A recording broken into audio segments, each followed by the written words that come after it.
Imagina la escena, la revuelta en su máximo apogeo.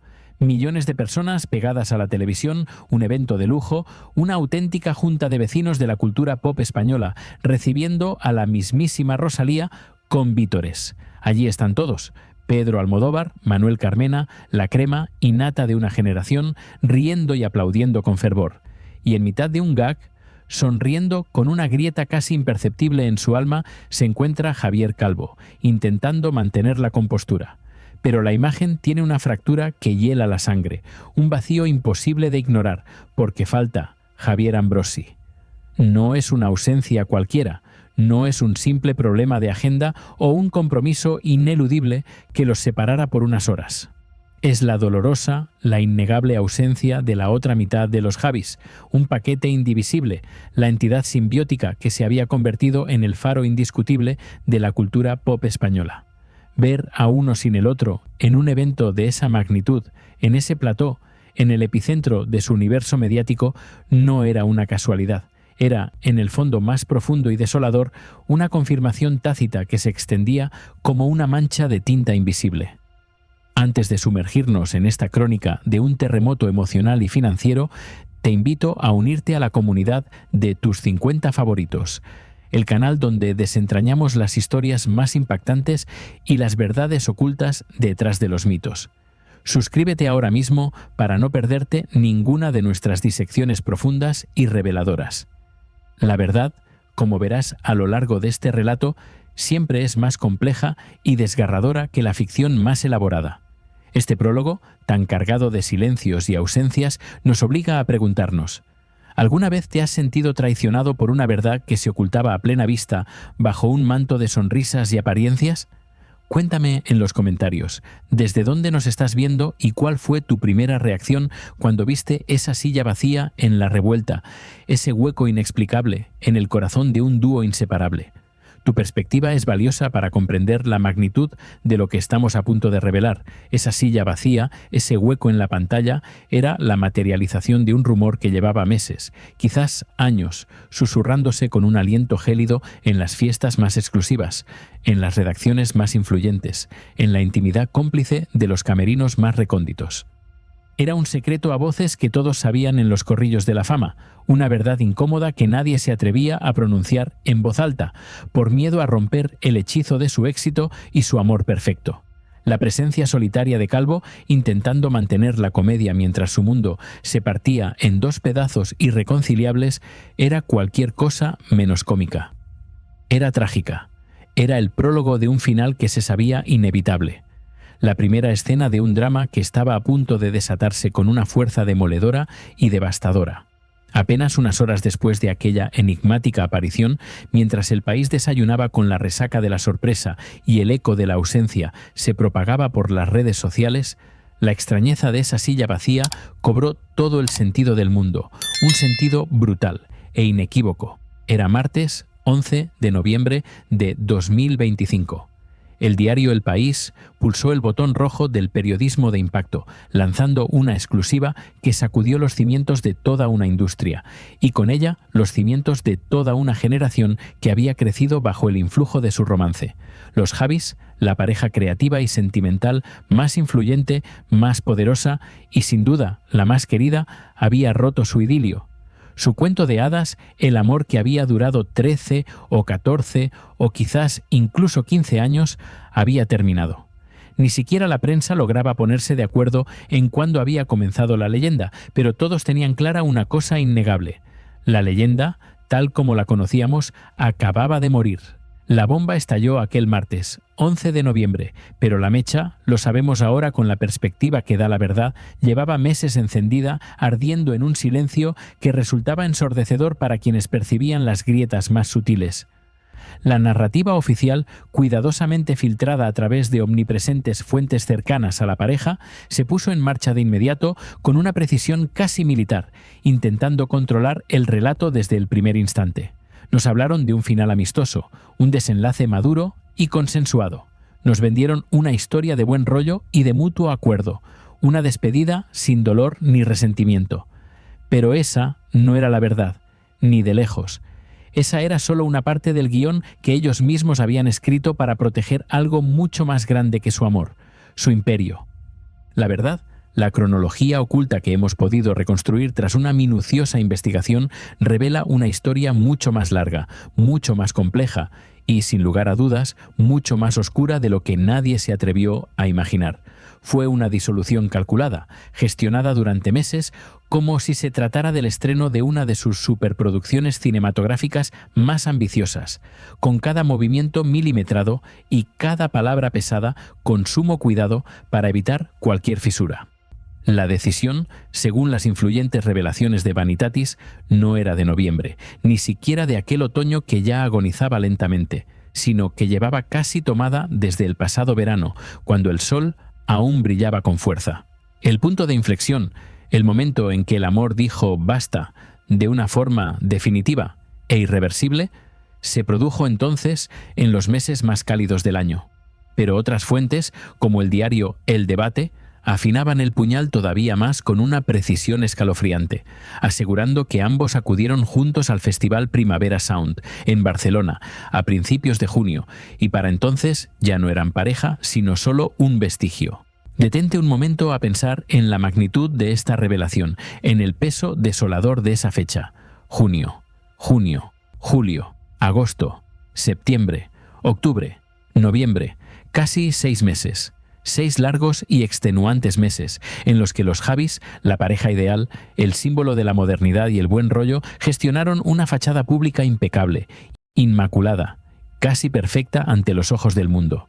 6 meses de sonrisas forzadas en alfombras rojas repletas de flashes incansables. 6 meses de proyectos conjuntos anunciados con bombo y platillo. 6 meses de una mentira piadosa para el público, pero una mentira, al fin y al cabo, para ellos mismos y para la gente de su entorno. Mientras sus vidas personales se bifurcaban hacia caminos irreconciliables, mientras el barco de su amor se hundía de forma inexorable en las profundidades de la intimidad, ellos seguían saludando desde la cubierta con la mejor de sus sonrisas, con una entereza casi inhumana. Las pistas, para quien quisiera verlas con la mirada atenta del detective, estaban ahí, dispersas como migas de pan en el laberinto de la fama, esperando ser recogidas e interpretadas por los más perspicaces. Sus perfiles de Instagram, que antes eran un diario abierto de su vida compartida, un escaparate vibrante de su amor en todas sus facetas, de pronto se volvieron fríos, calculadores, casi corporativos en su contenido. Dejaron de compartir momentos personales, íntimos, dejando solo espacio para lo profesional, para la marca que debían proteger.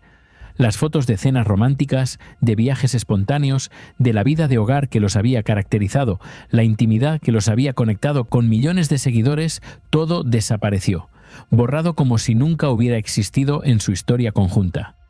Solo quedaba la marca, solo quedaba el trabajo, el negocio que había crecido hasta devorar sus corazones y la esencia de su relación.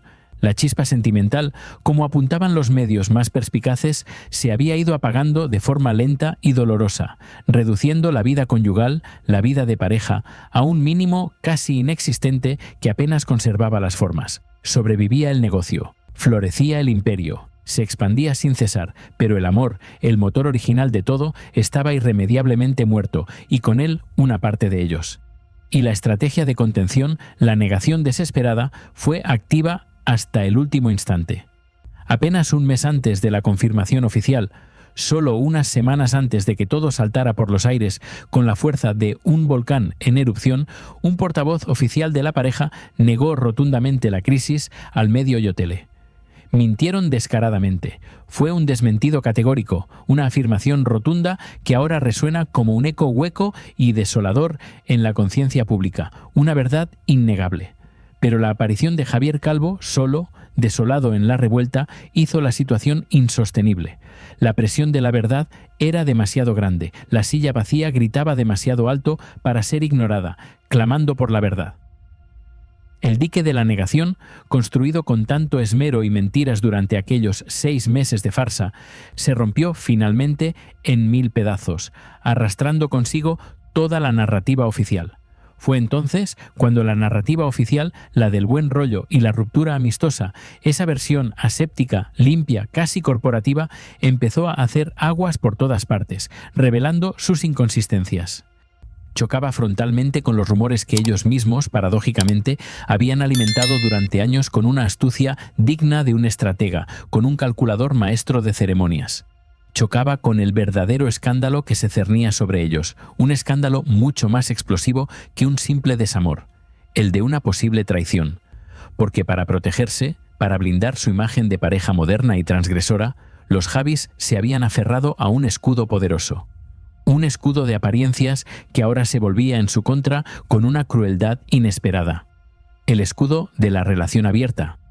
Ese era el escándalo, la comidilla que lo tapaba todo en los círculos de la industria. Era el rumor que, cual manto protector y conveniente, cubría cualquier desliz, cualquier atisbo de infidelidad, cualquier susurro de crisis que pudiera amenazar su imagen. Cuando las periodistas Laura Fa y Lorena Vázquez, desde su influyente podcast Mamarazzis, se atrevieron a adelantar la crisis semanas antes de la confirmación oficial, la respuesta que recibieron de muchos fue condescendiente, casi una burla, una risa displicente. Esos desmentidos alegaban que la pareja seguía junta, por supuesto, pero que mantenían una pareja abierta y que por eso se los había podido ver con otras personas. Era su filosofía propia de pareja, un acuerdo moderno, liberal, que la prensa conservadora, supuestamente, no podía entender en su estrechez de miras, en su anacronismo. Era el salvoconducto perfecto, el comodín que lo justificaba todo. Esta narrativa, tan conveniente como engañosa, les permitía moverse con total libertad. Convertía cualquier avistamiento comprometedor, cualquier foto robada, cualquier noche separada, en un acto consensuado, en un simple ejercicio de su modernidad. No había infidelidad, había un acuerdo de pareja. No había crisis, había modernidad y libertad sexual. Pero el 11 de noviembre, aquella narrativa, aquel escudo perfecto, saltó por los aires con una explosión devastadora, imposible de contener, revelando la verdad más cruda. Y la verdad que emergió de las cenizas de la mentira era una bomba mucho más sucia, y sin duda mucho más dolorosa de lo que jamás hubiéramos imaginado, un mazazo brutal a su imagen. La verdadera bomba informativa no fue la ruptura en sí misma, que ya se intuía en el ambiente enrarecido por los rumores, sino la crónica que la acompañó con una brutalidad demoledora y sin paliativos. Medios como elnacional.cat publicaron un titular que reconfiguraba toda la historia conocida hasta ese momento. Un titular que resonó como un mazazo demoledor en la conciencia pública, alterando la percepción de todos.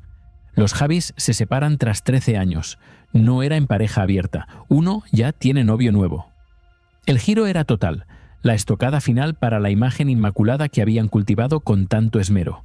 El escándalo no era que tuvieran una relación abierta que, simplemente, había fracasado por desgaste natural del amor, como se había querido vender.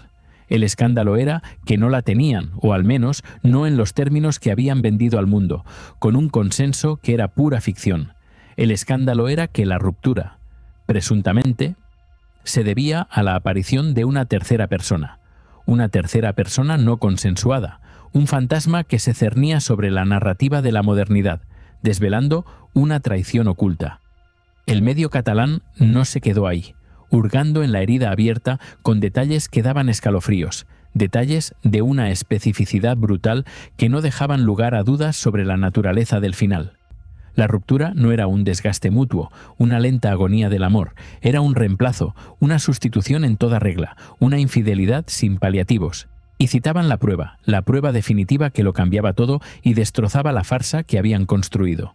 El reciente avistamiento de uno de los Javis, muy bien acompañado de otro chico, en la calle Pez del vibrante barrio de Malasaña, en Madrid. Malasaña, su barrio, el epicentro de su universo creativo, el lugar donde habían forjado su leyenda y donde, irónicamente, se desvelaba su doloroso final. La crónica se recreaba en la imagen con una crudeza casi poética. No era un paseo de amigos inocente, no era un encuentro casual.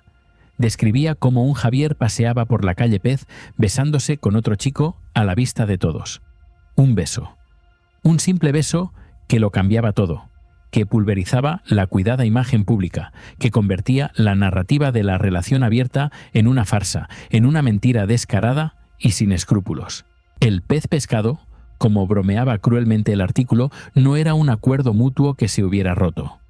Era una nueva relación que ya no se escondía, que desafiaba a la luz del día la fachada de modernidad que habían construido con tanto empeño y sacrificio. Esta información explosiva, brutal en su sinceridad, de pronto conectaba todos los puntos sueltos, hacía encajar todas las piezas dispersas del puzle de la verdad. Nos hacía recordar lo que Vanitatis había revelado ya en enero de 2025, casi un año antes de la confirmación oficial. Uno de ellos aseguraba estar soltero en un entorno más distendido, más íntimo y confidencial. Enero. No era el verano, era enero. La disolución, el principio del fin, venía de mucho, mucho más lejos de lo que habíamos imaginado. Una lenta agonía que había durado demasiado tiempo. La fachada, la obra de teatro que representaron para el mundo, no duró 6 meses. Duró casi un año completo, un año de sonrisas forzadas, de proyectos conjuntos, de amor fingido ante los focos y las cámaras.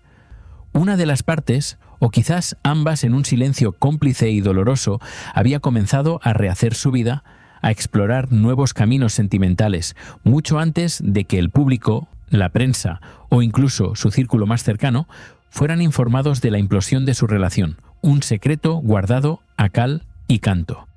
El final de la relación, sellado con un beso furtivo y doloroso en Malasaña, era el contraste más irónico y amargo con el inicio de su amor. Un inicio que ellos mismos habían mitificado, que habían convertido en parte indeleble de su marca, en una fábula moderna y romántica que ahora se desmoronaba ante la cruel realidad de la traición y la mentira. Para entender la magnitud de este final, la tragedia de esta disolución, tenemos que viajar al principio, tenemos que volver al origen de la leyenda de los Javis, un relato que prometía ser eterno y que, sin embargo, se consumió en el altar del éxito, devorado por la ambición desmedida. Imagine la escena, en el vibrante corazón de la primavera española, Springtime. La televisión en su máximo apogeo, millones de personas clavadas a sus pantallas, un evento de lujo retransmitido a todo el país. Era una cumbre de la cultura pop, una especie de junta de vecinos de la élite dispuesta a recibir a la mismísima Rosalía en el torbellino de la resistencia. Allí estaban todos, desde la majestuosa figura de Pedro Almodóvar hasta la entrañable alcaldesa Manuel Carmena, y en mitad de un gag, el inconfundible Javier Calvo. Pero la imagen, perfecta en apariencia, revelaba una grieta, una fractura que helaba la sangre. Faltaba Javier Ambrosi. No era una ausencia cualquiera, no un simple problema de agenda o un desajuste menor en un calendario apretado. Era un vacío imposible de ignorar, porque ellos no eran dos personas individuales. Eran los Javis, un ser indivisible, una entidad simbiótica que se había erigido como el faro, la brújula y el epicentro de la cultura pop española. Ver a uno sin el otro en un evento de esa magnitud, en ese plató que había sido testigo de tantos de sus éxitos compartidos, no podía ser una mera casualidad. Era una confirmación tácita, un grito mudo que resonaba en los pasillos de la fama.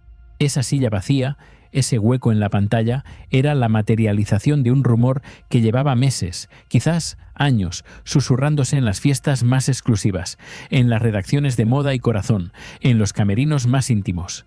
Era un secreto a voces que todos sabían, o al menos intuían, pero que nadie se atrevía a pronunciar en voz alta, por miedo a romper el hechizo, por respeto a la leyenda. La presencia solitaria de Calvo, intentando mantener la comedia mientras su mundo se partía en silencio, era cualquier cosa menos cómica. Era profundamente trágica, el prólogo visual de un final inminente. Antes de continuar, déjame en comentarios desde dónde nos estás viendo y qué piensas hasta ahora de esta historia que te estoy desvelando. Y no olvides que para no perderte ninguna de estas crónicas desgarradoras, debes suscribirte ahora mismo al canal de Tus 50 Favoritos. Apenas unas horas después de aquella enigmática aparición en televisión, mientras el país desayunaba absorto en sus noticias matutinas, la extrañeza de esa silla vacía cobró de pronto todo el sentido del mundo. Martes, 11 de noviembre de 2025. El prestigioso diario El País pulsó el botón rojo. lanzando la exclusiva que sacudió los cimientos de toda una industria, de toda una generación, de un país entero. Los Javís, la pareja creativa y sentimental más influyente, más poderosa y hasta ese momento más querida de España, había roto. El amor se había terminado después de 13 años, o quizás 14, o incluso 15. Ni siquiera la prensa lograba ponerse de acuerdo en cuándo había comenzado exactamente la leyenda, pero todos tenían clara una cosa ineludible. La leyenda acababa de morir. La bomba estalló ese martes, detonando con la fuerza de un terremoto mediático, pero la mecha, la cruel y lenta mecha de la verdad, llevaba meses encendida, ardiendo en silencio, consumiendo por dentro la relación que parecía inquebrantable. La narrativa oficial, cuidadosamente filtrada a través de las omnipresentes fuentes cercanas, se puso en marcha de inmediato, con una celeridad casi corporativa. Nos hablaron de un final amistoso, de un mutuo acuerdo, de una madurez ejemplar para afrontar la separación. Nos vendieron una historia de buen rollo, de respeto y de lazos que, aunque cambiaran de naturaleza, persistirían. Pero esa, queridos espectadores, no era la verdad. La verdad, la cronología oculta que hemos podido reconstruir con meticulosidad, revela una historia mucho más larga, mucho más compleja y, sin duda, mucho más oscura. Fue una disolución calculada, gestionada durante meses con la precisión y el secretismo de un gran estreno de cine, con cada detalle coreografiado para minimizar el impacto en su marca. La decisión, según el influyente medio Vanitatis, no databa de noviembre, ni siquiera del otoño recién llegado. La decisión llevaba casi tomada, sellada en el frío despacho de sus corazones, desde el pasado verano. El punto de inflexión, el momento exacto en que el amor dijo basta, se produjo entonces en el calor de una estación que, paradójicamente, marcaba un invierno emocional. Pero otras fuentes, como el riguroso diario El Debate, afinaban el puñal todavía más, hundiendo la hoja en el corazón de la fachada. Aseguraban que ambos, con una profesionalidad que ahora se antoja desgarradora, acudieron juntos al aclamado festival Primavera Sound, en Barcelona, a principios de junio, y para entonces ya no eran pareja. Detente un momento a pensar en la magnitud de esta revelación. Junio, julio, agosto, septiembre, octubre, noviembre. Casi 6 meses de un engaño público. 6 meses enteros en los que los Javis, la pareja ideal, el símbolo de la modernidad y el amor sin barreras, gestionaron una fachada pública impecable. 6 meses de sonrisas forzadas en alfombras rojas, de proyectos conjuntos anunciados con entusiasmo fingido, de apariciones públicas que eran, en esencia, una prolongada, calculada y dolorosa mentira. Mientras sus vidas personales se bifurcaban irreversiblemente, mientras el barco de su amor se hundía en el abismo de la separación, ellos seguían saludando desde la cubierta, ofreciendo una imagen de unidad que ya no existía. Las pistas, para quien quisiera o pudiera verlas con ojos críticos, estaban ahí, dispersas como migas de pan en el bosque de su éxito. Sus perfiles de Instagram, que antes eran un diario abierto de su vida compartida, un escaparate de su amor, de sus viajes, de sus cenas íntimas, de pronto se volvieron fríos, asépticos, dejaron de compartir momentos personales, de mostrar la espontaneidad de su intimidad. Las fotos de pareja, los viajes de placer, los instantes robados de afecto, todo fue borrado, evaporado. Solo quedaba la marca, solo quedaba el trabajo, el negocio, como un armazón vacío donde una vez residió la pasión. La chispa sentimental, como apuntaban los medios más perspicaces, se había ido apagando de forma lenta e inexorable. La vida conyugal, la vida de pareja, en su esencia más íntima, se había reducido al mínimo, a una mera coexistencia profesional. Sobrevivía el negocio, floreciente y colosal, pero el amor, ese motor que lo había impulsado todo, estaba irrefutablemente muerto. Y la estrategia de contención fue activa, casi desesperada, llegando a límites insospechados. Apenas un mes antes de la confirmación oficial, solo unas semanas antes de que todo saltara por los aires en un estruendo mediático, un portavoz oficial de la pareja, actuando bajo su dirección, lo negó todo, un desmentido categórico